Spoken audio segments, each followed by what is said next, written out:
Je m'appelle Hyacinthe, je suis danseuse depuis pas mal d'années.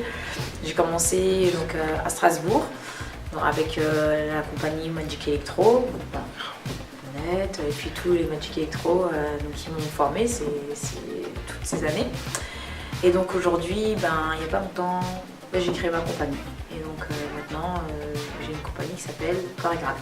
Et et présidente de cette compagnie qui me soutient depuis des années encore dans la transmission, dans les papiers aussi. Moi c'est Yvonnette, danseuse autodidacte depuis maintenant 26 ans. Hyacinthe nous a généreusement invités sur sa première édition de Top of the Rock, parce que ça n'est qu'un début. Parce que voilà, comme avec la compagnie Mira et Locos, on est aussi dans l'événementiel, comme on organise maintenant le Circle of Dancers. On est déjà à la 5e édition, donc on a pu lui apporter de l'aide à notre mesure, bien sûr.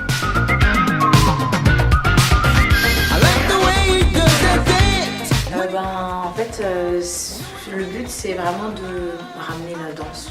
Les gens qui kiffent, c'est parce que je voulais vraiment faire une discipline debout de par l'autopropre, parce que c'est une discipline qui est très musicale, il y a de la danse, il y a de la vibe, et des fois je trouve que chez certains b-boys on perd ce côté danse, et pourtant c'est quelque chose qui demande énormément de travail, même autant qu'un phaser, après, je dénigre pas le b-boying, j'adore, c'est une discipline que j'adore, mais c'est vraiment que je voulais ramener ce côté un peu dansé, musical à Strasbourg, parce que c'est vraiment une première édition et il n'y a jamais eu de battle top rock en Alsace. Ouais, ce qui est intéressant, c'est qu'à la base, le top rock, justement, c'était d'abord une préparation pour aller travailler au sol, pour faire nos descentes au sol, pour pouvoir enchaîner les footwork.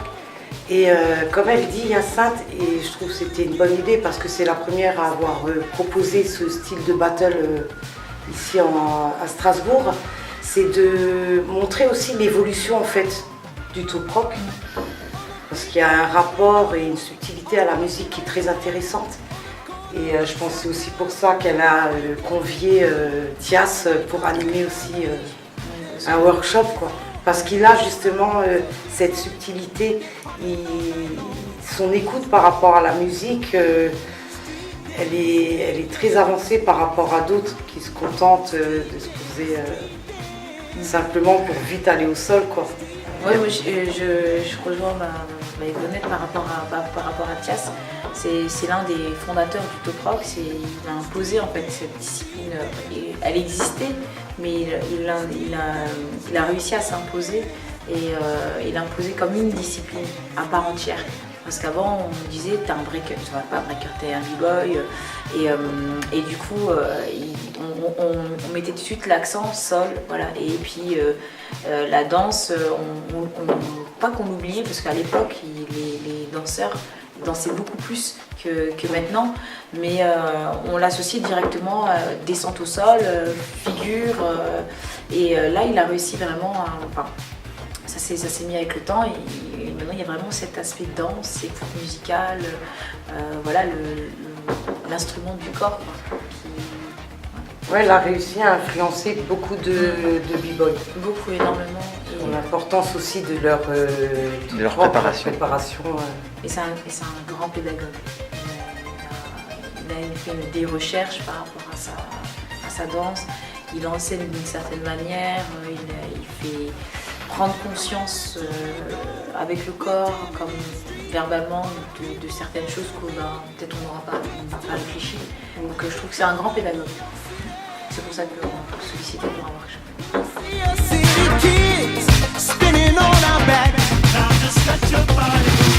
Les moments forts, il y en a eu beaucoup.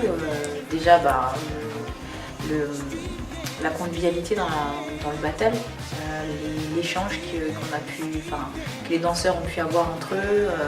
Je trouvais que c'était vraiment beau. Il y avait vraiment ce rapport, ce cocon en fait. C'était vraiment plus familial, c'était convivial. les danseurs ils étaient dans le partage, donc les temps forts il y en a eu beaucoup. Après les finales, on a eu de très belles finales, on a eu vraiment de haut niveau, donc au niveau top rock, au niveau hip hop, au niveau kids, hein, c'était de la folie. C'était de la folie, toutes les finales, c'était vraiment quoi demander de plus pour un premier événement. Ouais, c'est ça. Ouais, c'était très très convivial en fait. Ouais, c'est ça, il y avait cette. Puis la compagnie Mira qui ont encadré les choses parce qu'ils ont vraiment l'habitude dans les événementiels. Je suis plutôt contente. Ouais, mais je pense qu'au-delà de nous, tout le monde est arrivé vraiment avec une bonne vibe. Ouais, c'est ça. Ouais. La vibe, on a vraiment, et elle a duré jusqu'au bout du battle en fait.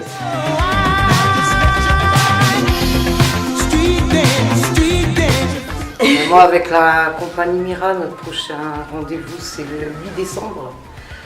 C'est une commande de la compagnie Mémoire Vive. Comme on a vraiment évolué avec Yann Gilk depuis le début, en fait. On avait monté avec lui l'association Les Sons de la Rue. Et puis après, chacun, de par notre expérience et nos envies personnelles, on s'est tous détachés, on a chacun monté nos structures. Donc, il avait envie de retracer un peu le parcours de Magic Electro. Et donc ce projet, il inculque tout le travail de transmission qu'on a établi depuis 20 ans maintenant. Et ça nous a aussi permis d'inviter des compagnies comme Boogie Style Connection, parce que ça a été une rencontre humainement très magique et on est toujours resté en connexion, même si on ne partageait pas beaucoup de spectacles ou shows ensemble, on arrive toujours à se croiser et s'entraider. Et sinon avec aussi des danseuses du conservatoire. Elles ont formé un crew qui s'appelle Yasei, avec qui je travaille depuis l'année dernière. Et moi, elles me permettent de revenir en fait dans cette énergie 100% hip-hop, mais avec quand même un travail artistique et une recherche autour, parce que voilà, moi 26 ans après, j'ai grandi avec ma danse. J'oublie pas d'où je viens, donc de cette culture hip-hop. Mais en même temps, voilà, la danse se transforme avec l'âge, de par les rencontres, les échanges. Et sinon, je repars. Là, cette fois-ci, j'ai décidé de prendre la direction chorégraphique et artistique de la nouvelle pièce de la compagnie en 2018 qui va s'appeler Déconnecté. Et là, je continue toujours ce travail de transmission. Donc, j'ai fait le choix de travailler avec certains danseurs de la nouvelle génération de Strasbourg et j'ai particulièrement choisi des danseurs qui font surtout des battles pour les accompagner aussi à développer tout leur travail d'interprétation, d'aller au-delà en fait de la performance et de partir avant tout et surtout de leur force et de ce qu'ils aiment faire, mais de les ouvrir aussi à d'autres formes d'écriture. Et puis il y a le prochain 6e édition du Circle of Dancers qui est sur le bon battle déjà. Voilà, la pub a déjà été faite. Et on espère plein d'autres projets à venir. Donc pour les futurs projets de la compagnie, il y en a déjà un qui a commencé, qui sortira bientôt en février, donc Point d'eau à Oswald, on a déjà une date le 1 et 2 février. Donc ça s'appelle A Taste of Unlimited Space. Je ne suis pas forte en anglais, mais un goût de l'espace limité. On travaille avec l'Allemagne, la France et puis la Pologne, avec des graffeurs et puis avec aussi des danseurs et danseurs aussi qui sont sourds. Donc on a monté une pièce sur les frontières, au-delà des frontières, espace illimité. Et donc on va vous présenter cette pièce et vous montrer un petit peu toutes les limites qu'on peut avoir de notre corps, dans notre tête, ou dans la société. Enfin, toutes les limites, toutes les barrières qu'on peut avoir et puis l'espace illimité. Donc ça c'est pour le premier projet qui est déjà en cours. Sinon, donc là il y en a un deuxième qu'on a commencé, il s'appelle PS25, c'est sur les Shibani. Donc les Shibani, tout simplement, c'est des personnes qui viennent du Maroc ou Algérie, qui ont été cherchées quand la France avait besoin de main-d'œuvre et donc les a cherchés pour travailler. Et là, on va notamment parler de la SNCF, parce que la SNCF avait besoin de main-d'œuvre, elle avait besoin d'humains pour travailler. Donc ils sont allés faire un recrutement en masse au Maroc.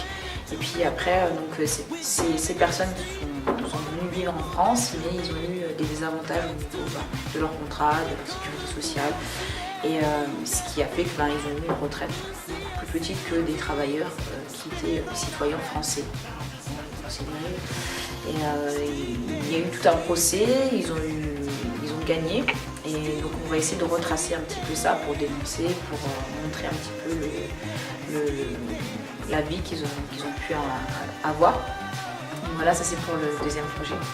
Et puis le troisième, du coup, ça sera le battle, donc Top of the Rocks, pour la future édition. Donc là, on réfléchit à une nouvelle date, voir s'il y aura un nouveau concept. On gardera toujours le top rock parce que c'est vraiment la discipline qu'on veut vraiment mettre en avant et qu'on veut vraiment faire évoluer. Donc voilà. Et puis la compagnie Mira qui est là, qui soutient et j'espère travailler encore avec eux. Avec grand plaisir.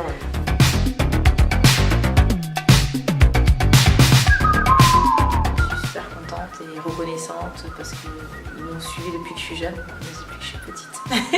Ils m'ont vu grandir, ils m'ont vu évoluer et puis ils ont toujours été là pour moi et puis jusqu'à aujourd'hui. Donc là, pour ça, je les remercie. Je suis trop contente de travailler avec eux sur un événement en plus qui me tient à cœur. Moi, je souhaite à la compagnie chorégraphe, particulièrement à Hyacinthe, une belle réussite, de belles rencontres et voilà, de garder cet état d'esprit de partage, d'ouverture.